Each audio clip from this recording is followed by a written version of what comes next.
वंदे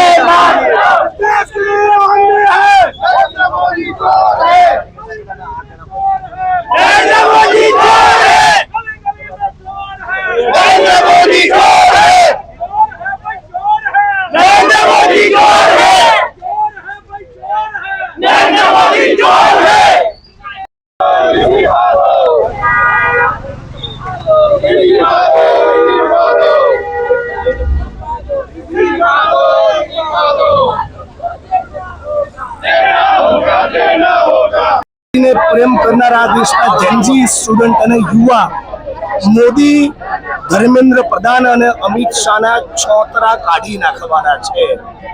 મોદી સાહેબને અમિત શાહને બહુ પ્રેમથી કહીએ છીએ શાનમાં સમજી જાઓ, બાકી આ નવી પેઢી બહુ છૂટી છે, તમારા ગાભા કાઢી નાખશે। આ તમે પેલેટો જે મારી છે, જે દંડા માર્યા છે, માથા ભાગ્યા છે, आजीवन आ विद्यार्थी युवाओं भूलवाना नहीं।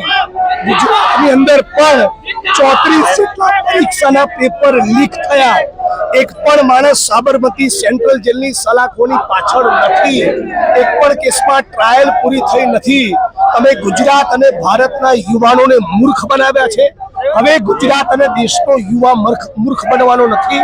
छात्र नौजवान जेनजीस बधा जागी चुक्या छे, सड़क पर उतरी इंकलाब करी रह्या छे। जाति धर्म कौम प्रदेश प्रांत બધું ભૂલી ચૂક્યા છે। એટલે મોદી સાહેબ રેલો તમારા સુધી આવે એની પહેલા ધર્મેન્દ્ર પ્રધાનનું રાજીનામું લઈ લો, એમાં જ તમારું હિત રહેલું છે। अच्छा, तो આજના માટે જ આટલું હતું કે પછી આગળ બી તમારી કોઈ ચિંતા છે? આવતીકાલે પણ બરોડામાં કાર્યક્રમ છે, એના પછી હું કોટામાં એક બહુ મોટો રોડ શો કરવાનો છું, એના પછી આખા ગુજરાતમાં પણ પ્રોટેસ્ટના કાર્યક્રમો થશે। પણ આ કોઈ જિગ્નેશભાઈના કે દિનેશભાઈના કહેવાથી નહીં, આ લોકોનું સ્વયંભૂ આંદોલન છે। આ કોઈ વ્યક્તિનું પાર્ટીનું સંગઠનનું નથી। આ દેશના જેનજીએ નક્કી કરી દીધું છે કે મોદી સાહેબ તમારું બૂચ મારવાનું છે, અને મોદી અને અમિત શાહનું બૂચ વાગશે, એમના ગાબા ડૂચા છોતરા નીકળી જવાના છે। अच्छा, एक सवाल आपका जो राहुल गांधी है ये युवाओं માટે એમને ડિટેન કર્યા, અહીંયા કોંગ્રેસ આ ભાજપે વિરોધ પ્રદર્શન કર્યું, એ મને ના સમજાયું કે સત્તાધીશ પાર્ટી વિરોધ કરે। એટલા માટે જ અમારો નારો છે કે મોદી तुम संघर्ष करो, मूर्ख तुम्हारे साथ है। मूर्ख लोगो प्रोटेस्ट કરી રહ્યા છે। પીડિતોની જે 21 લોકો ભોગ બન્યા એમને મળવા ના ગયા, પણ અમારી પાર્ટીના કાર્યાલયની સામે પ્રોટેસ્ટ કરી રહ્યા છે। આને કહેવાય ઉલટા ચોર કોટવાલ કો ડાંટે।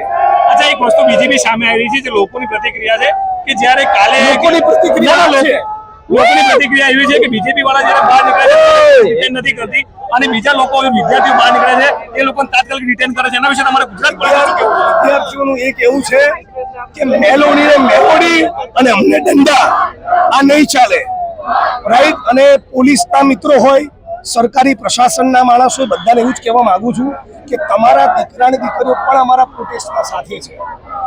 એ પણ અમારી ફેસબુક અને ઇન્સ્ટાગ્રામની પોસ્ટો લાઈક કરે છે, શેર કરે છે, અને તમે બી સમજી જાઓ સરકારના હિસાબે દંડા મારો ઠીક નથી। આ ભગતસિંહનો દેશ છે, અત્યારે ખાલી ફૂંફાડો માર્યો છે, ડંખ મારશે તો ઝાડા થઈ જશે। ફાઇનલ મેસેજ એ જ છે કે ભગત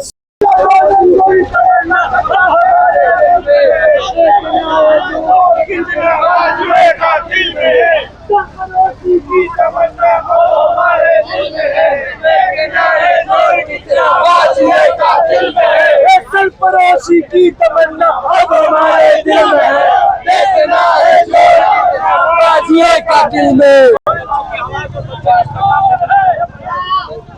धर्मेंद्र प्रधान इस्तीफा दो।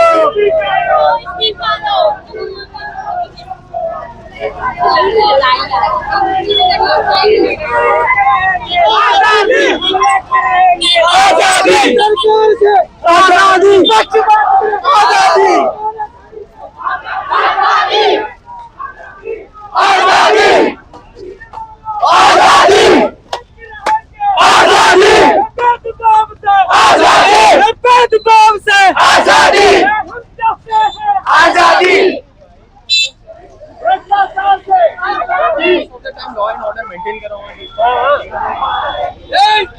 जिंदाबाद।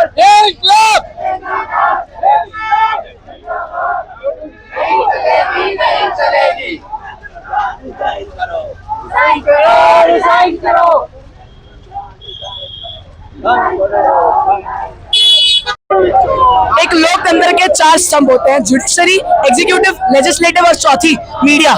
We are getting information instead of news channels on social media today. Legislative, executive, judiciary हमारे कंट्री के बच्चों को, हमारे कंट्री के लोगों को जो अकाउंटेबिलिटी नहीं देता है, अकाउंटेबिलिटी के नाम पे एक इंस्टाग्राम पोस्ट देता है, उसकी क्या लोकतंत्र की अहमियत रही? लोकतंत्र की ये हत्या है. We are asking for accountability. We are asking for justice for the people. NEET के बच्चे जो 21 मर गए, जो JEE के दबदबे में जो हर रोज मरते हैं, we are asking for justice from them. We are asking for educational reform, जो सबसे पहली क्षण है to bring change to the country. Thank you. ये एक 16 साल की बच्ची की आवाज है. It is not motivated by politics. It is not motivated by money. It is simply to ask for justice for people like me and people like us. Hello, તમારું શું નામ છે? મારું નામ મલ્હોત્રા કાવ્યા છે.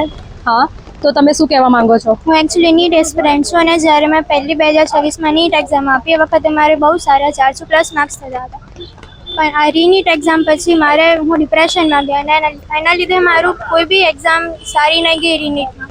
એના લીધે હું ઘણી ડિપ્રેશનમાં હતી અને આ વખતે જો ફરીથી આવું નીટ પેપર લીક થશે તો I just want to give up on my dreams કે એના પછી હું કોઈ બી એક્ઝામ આપી શકવા માટે સક્ષમ જ નહીં, હું કેપેબલ જ નહીં હું આના પછી. વી વોન્ટ જસ્ટિસ. અમે લોકોએ બી એક્ઝામ આપેલી જ છે. અમે લોકોએ બી એક ટાઈમે નીટ આપી હતી. અમે એ પેઇન સમજી શકીએ છીએ કે સ્ટુડન્ટ્સનું પેઇન કેવું હોય. જે 30 લોકોએ સુસાઇડ કર્યું એ લોકોનું શું? જે લોકોએ સુસાઇડ કર્યું, we only want justice and we want resignation. એ લોકો રિઝાઇન કરવા જ જોઈએ. ત્યાં સુધી અમે લોકો નહીં જપીએ. વી વોન્ટ જસ્ટિસ. ગુજરાતમાં બી પ્રોટેસ્ટ થાય છે, એટલે દિલ્હીમાં નથી થતો, બટ ગુજરાતમાં થાય છે. અત્યારે અમે પ્રોટેસ્ટ માટે આવ્યા છીએ.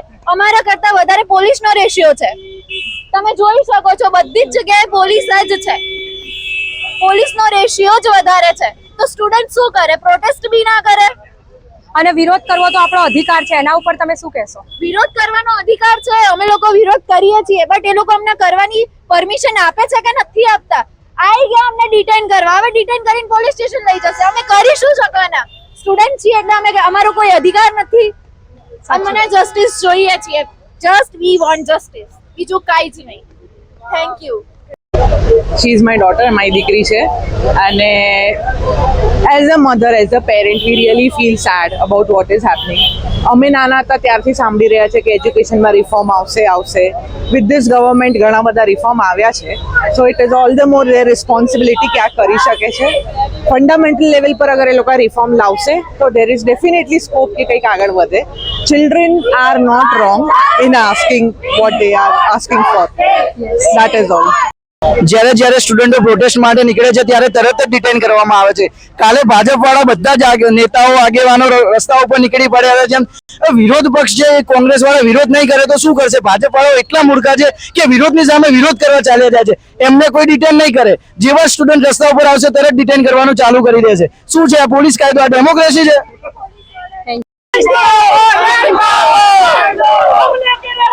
आजादी, आजादी, आजादी, आजादी, आजादी, आजादी, आजादी, आजादी, आजादी,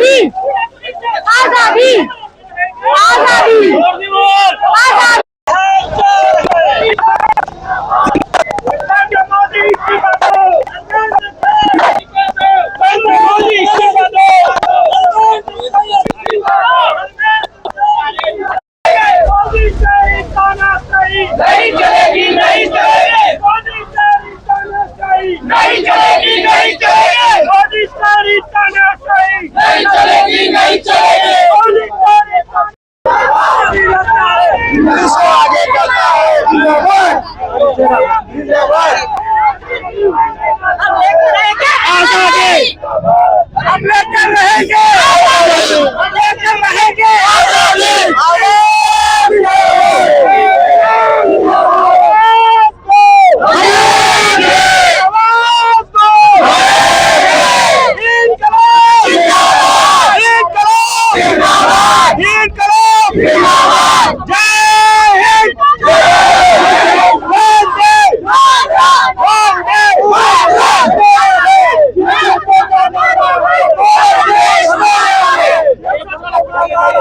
भारत देश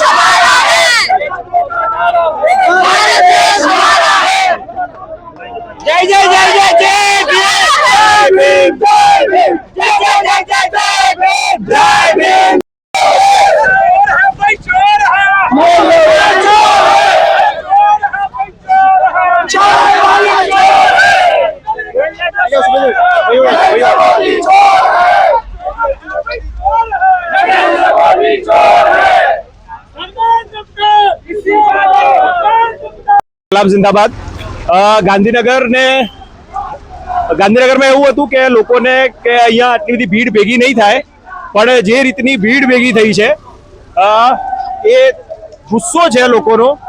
અને હવે તો રેલી પૂર્ણ વિરામ તરફ છે, પણ આટલા બધા લોકો આવ્યા એના માટે હું તમામ લોકો જે લોકો આવ્યા છે એમનો આભારી છું. બધા અલગ અલગ રીતે કોઈ પણ બધા પોતપોતાની રીતે વિરોધ કરવા આવ્યા છે. ગાંધીનગર પોલીસ એ પણ અમને સપોર્ટ કર્યો, પરમિશન આપી, શાંતિપૂર્ણ રેલી થવા દીધી, એના માટે અમે આભારી છીએ. આટલા બધા લોકો ભેગા થયા તો પણ લો એન્ડ ઓર્ડર બિલકુલ ક્યાંય ખરાબ થયો નથી, ના કોઈ કઈ એવું કર્યું છે. એટલે જે અમારો વિરોધ કરવાનો અધિકાર હતો એને સુનિશ્ચિત કર્યો ગાંધીનગર પોલીસે, એના માટે અમે થેન્ક યુ સો મચ. અને બહુ જ બધા લોકો આવ્યા છે, જ્યાં જ્યાંથી લોકો આવ્યા છે એ બધાને સેલ્યુટ છે, રિસ્પેક્ટ છે. દેશને જયારે જરૂર પડે ત્યારે બધા જ ઉભા રહેજો. Thank you so much. જય હિન્દ.